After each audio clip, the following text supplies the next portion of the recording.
Gerson, você lançou na Bienal o livro Espiritismo e Imprensa. Nos fale um pouquinho sobre esse livro. O Espiritismo na Imprensa é o quinto filho. Né? Tá. O sexto, na realidade, eu compilei, que é no Roteiro de Jesus. Né? São capítulos do Espírito Humberto de Campos, pelo Chico. Eu costumo dizer que eu sou o irmão Y, né? Eu compilei o livro do Humberto de Campos. Mas 5 da nossa Labra.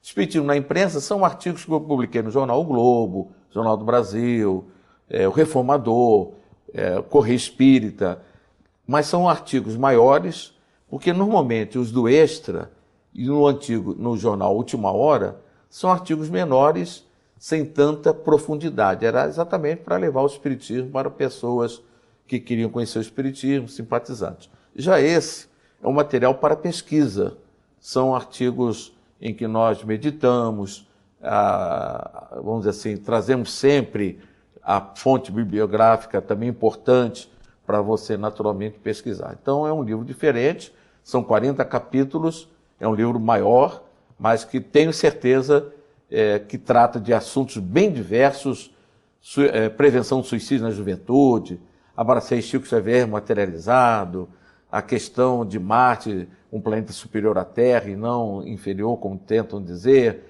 a questão do controle da natalidade. Enfim, são artigos assim bem interessantes e da atualidade. Gerson, o que fazer para afastar os espíritos perturbadores das nossas residências? Bem, essa expressão afastar, eu diria, trocaria por não permitir que eles se aproximem de nós, porque afastar seria exorcizar, né? E nós espíritas não exorcizamos. A melhor maneira de nós mantermos um ambiente bom em nosso lar é a realização do culto do Evangelho no lar. Existe até um folheto do CERJ, do Conselho Espírita do Estado do Rio de Janeiro, que dá exatamente como realizar o estudo do Evangelho, a família toda ora em conjunto. Então, acho que, para mim, essa seria a grande providência. E também cada um dos familiares ter um procedimento correto, né? Compreender um ao outro, perdoar, se tolerar. Então, é tudo uma questão de ambiente espiritual para você atrair os bons espíritos. André Luiz, esse espírito, através do Chico Xavier, em suas obras, ele nos fala de postos de socorro, onde são amparados, e que muitos lares viram postos de socorro dos espíritos superiores. É isso mesmo? Perfeito, é.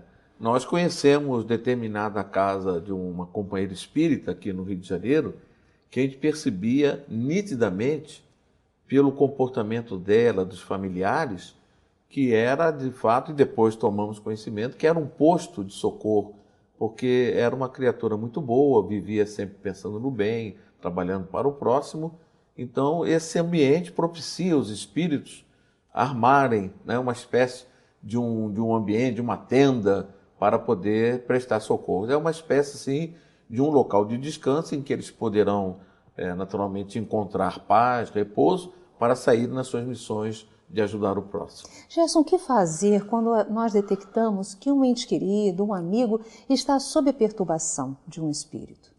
Bom, primeira coisa que nós recomendamos é ajudá-lo através de uma boa leitura, né? Se for espírita, você recomendar a leitura, por exemplo, uma obra que eu recomendo sempre, Boa Nova, né, de Humberto de Campos, que fala sobre Jesus, que é uma coisa assim em que ele liga, né, com a psicosfera do Cristo. Então, primeira coisa, as boas leituras. Segundo, se porventura a pessoa não está em condições, etc., é levar o nome da pessoa e o endereço para uma reunião de desobsessão no centro espírita. E também no centro espírita orar por ela, em casa também orar. É claro que também o culto do Evangelho lá vai beneficiar muito essa criatura. Então, são essas providências básicas que nós consideramos.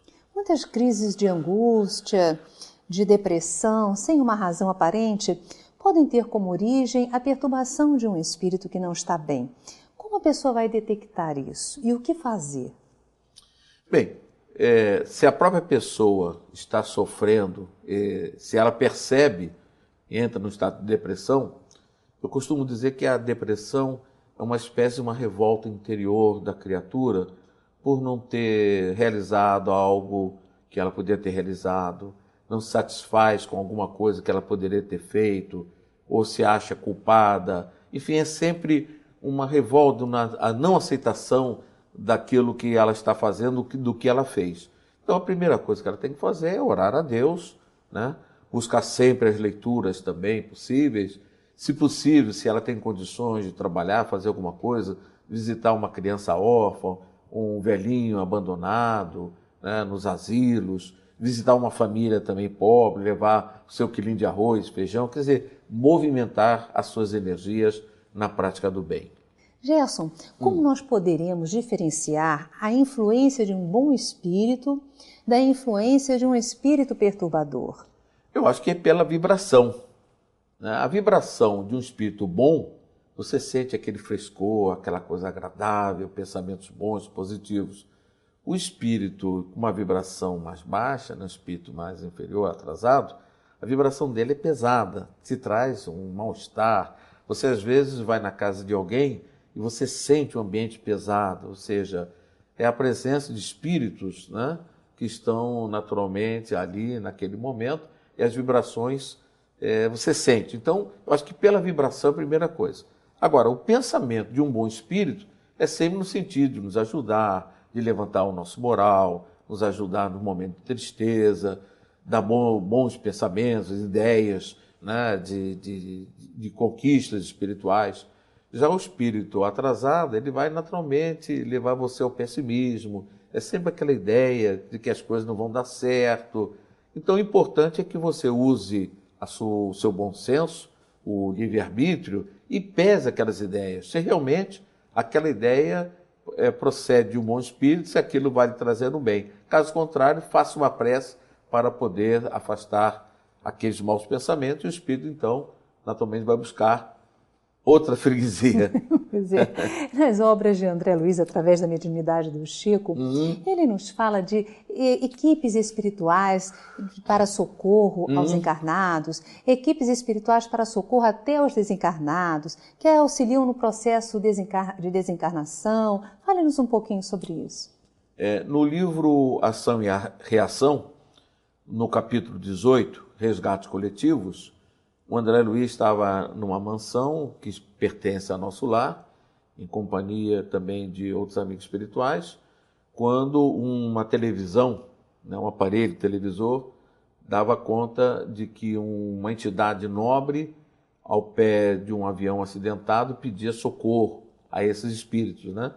Interessante que o André Luiz e o outro amigo se predispuseram ao trabalho, se ofereceram para o trabalho, e o espírito benfeitor disse que eles não estariam preparados para aquela tarefa do resgate. Eram 14 tripulantes, não, eram 8 tripulantes, 6 tripulantes e 8 passageiros, 14 ao todo, mas que todos haviam desencarnado. Então, realmente esses espíritos são especializados. Eu me lembro que a nossa irmã Maria Cecília Paiva, que foi vice-presidente da FEB, né, dirigente até do Centro Espírita, que hoje eu faço parte, o Chico Xavier escreveu uma carta para o Ismael Gomes de Braga, quando houve um acidente com um avião aqui na Baía de Guanabara, e que o Chico falava de espíritos que se preparam para esse trabalho de socorro, para retirar as vítimas, espíritos dentro das águas profundas. Então, cada um tem a sua especialidade.